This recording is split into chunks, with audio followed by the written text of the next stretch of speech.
Food is a first principle, right? If you're hungry, you can't do much else. So once we can provide folks with food, make sure that they're stabilized that way, then we can start to talk with them about the other needs that they may have in their life.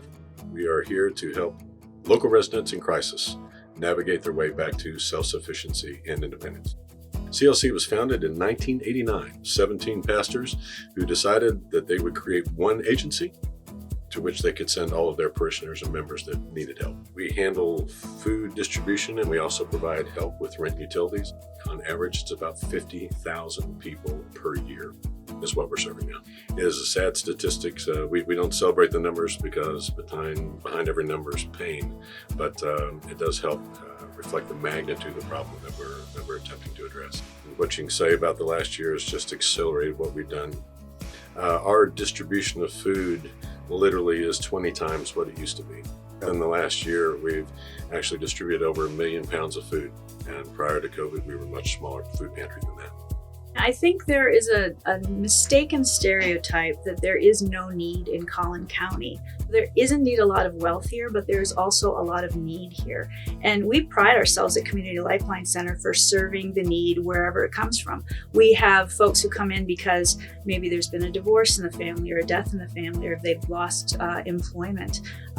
We serve folks who come to us and ask for service. We don't judge. We take it very seriously that we want to serve our clients with respect and dignity, and they report back to us that they feel that. So I would encourage anyone who is having a rough time of it or doesn't know where to go, give us a call, check us out on the internet, fill in the very easy initial survey, and we will help you. We will get you the help that you need. That's what we're doing, and that's why we've been in business, frankly, for 32 years. We are successful at helping people, and we're very proud to do it. When we get a hold of the application, we contact the client directly to get a big picture understanding of what's going on in their situation. We determine at that point if any of our different programs would be applicable to their situation, if it's something that we can help them with. Once we get in touch with them, we're with them through the whole process of what they need to submit in order to get applications completed, and walking them through getting in touch with their landlords and everything.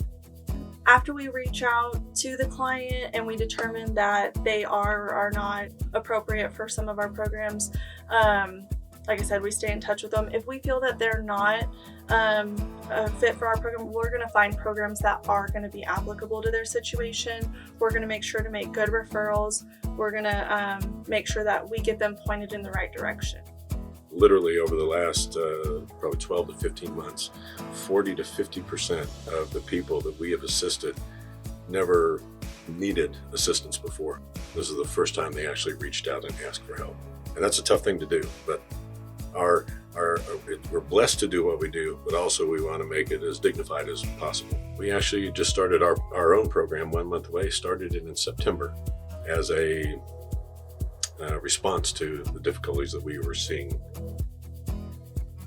So with 1 month away, the way that it was kind of imagined and created is that a lot of families in our community are really living on that line of any small thing could potentially set them into a crisis. If a car breaks down or a family member gets sick and isn't able to go to work, that puts them behind on rent, and that puts them at risk of becoming homeless. So essentially they're 1 month away from potentially losing everything. So I tell anyone and everyone who's reluctant or on the fence about applying for assistance that it only takes one situation. Anybody can fall into a situation where you're not able to get your needs met, and the community is meant to come around you and be there for you. And there's nothing to be ashamed of. We are all one situation away from potential crisis.